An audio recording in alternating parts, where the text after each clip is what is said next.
Horowitz. And Roley Horowitz is remembered in India because when Prime Minister Narendra Modi was in Israel, Roley Horowitz was Prime Minister Modi's interpreter. Welcome to Times Now, Roley. You are in Jerusalem. You have been through this crisis, and you are going through this crisis. Last night was about a missile attack. 180 missiles were aimed at you and your country. Tell me about it. Tell me, where were you when these attacks began? Good morning from Jerusalem. Shalom. Well, when the actual sirens went off, I and another friend of mine who was also originally from India, both of us daughters of Indian Army officers, were in a supermarket. We had information that had just come in over the radio that there was going to be an imminent attack from Iran. And usually there's a time that, it takes a certain time. So we thought, given that it's the eve of our very important Jewish holiday, our New Year, we said, let's go to the supermarket. So while we were there, suddenly the sirens went off. In Israel, we are very well trained in that we've had to deal with this over a period of time. So we, as the population, know what to do. So we all went into the shelter. Every building has a shelter. And then we thought normally you wait for 10 minutes and nothing come out. So these 10 minutes extended because there was siren after siren after siren after siren. We were there for almost an hour. Amongst the population of those of us who were there, it would be interesting maybe for your viewers to know, there were Jews, there were Arabs, there were children, there were old people, there were just normal civilians, all of us there together in a calm way, supporting of each other, and just wondering what Iran is thinking. Well, the way you put it, it must have been a harrowing experience because it would have been a reasonably small place. There were a lot of you. And tell us in India, how is an air raid shelter actually? How is this bunker? What does it look like? What does it feel like to be inside? Okay, it's not very attractive. Basically, it's a room that's been fortified. In Israel, most of the buildings, like in my home, I live in a building that has 13 apartments. So we have a shelter down at the bottom. The IDF and the home command tell us we should run down to that shelter. So that room is a fortified, strongly fortified room, totally closed off with iron steel doors. So we run down to the shelter. We have electricity there. And we generally have to wait for about 10 minutes and then we can come out.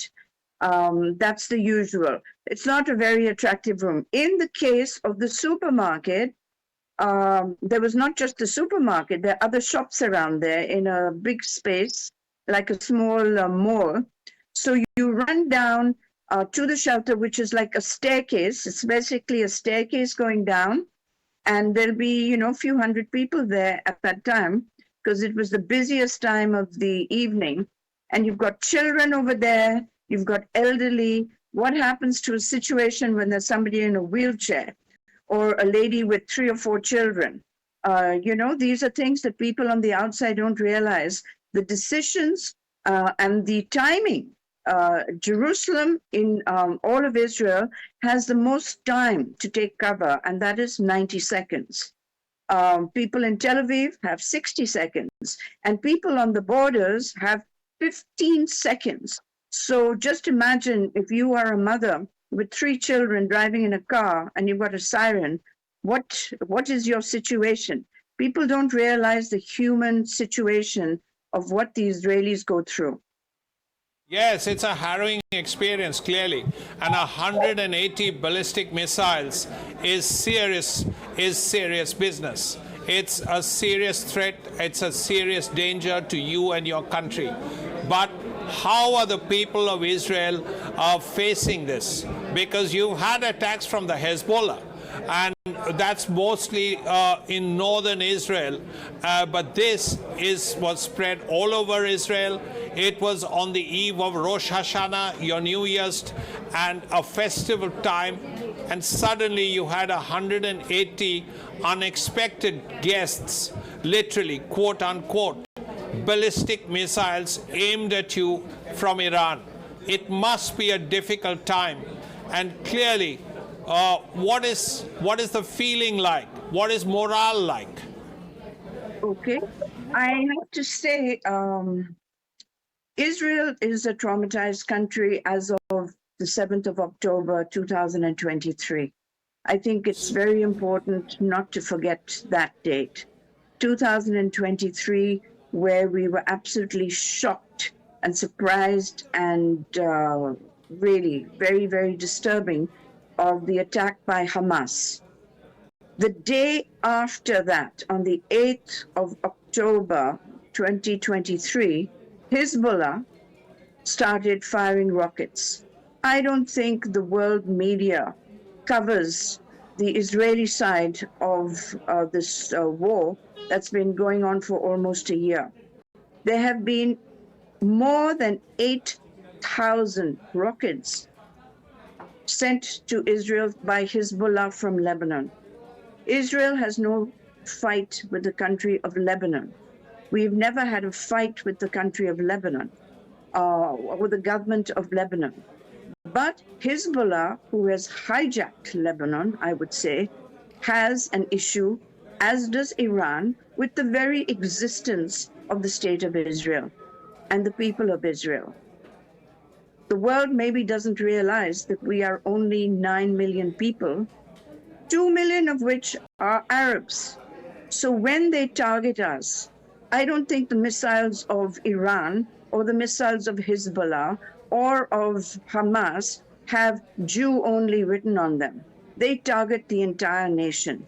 So we as an entire nation, whether we're Arabs, Jews, Druze, Christians, others, everybody, we all are threatened.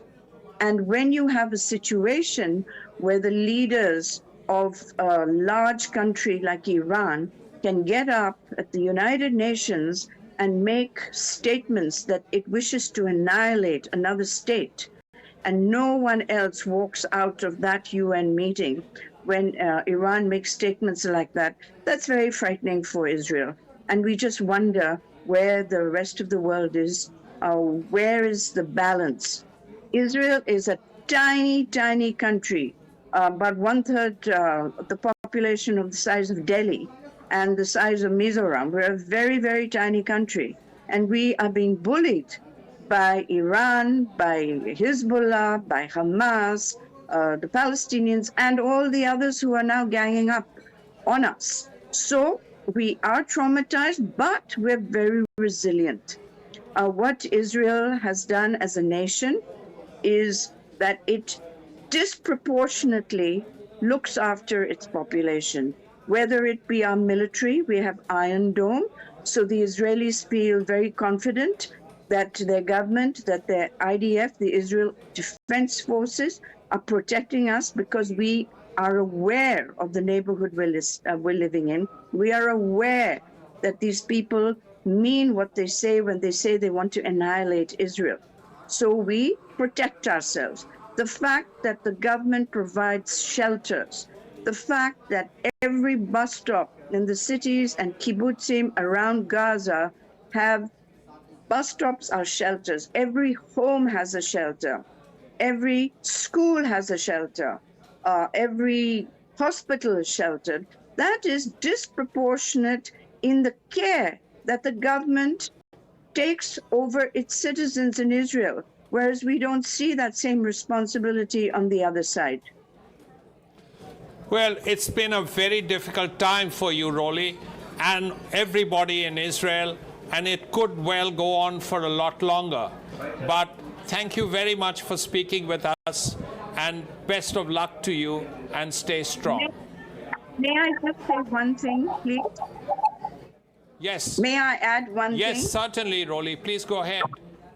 The one message that we as Israel have is that we need our hostages returned.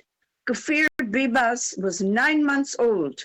His brother, Ariel Bibas, was 4 years old 1 year ago, and they are still hostages in Gaza. The world has lost it when they think they can use hostages as bargaining chips. There should be a release of all the hostages with no preconditions. It should have happened on the 8th of October. It hasn't happened till now, and that's what needs to happen. You want to change the situation, release the hostages now with no preconditions.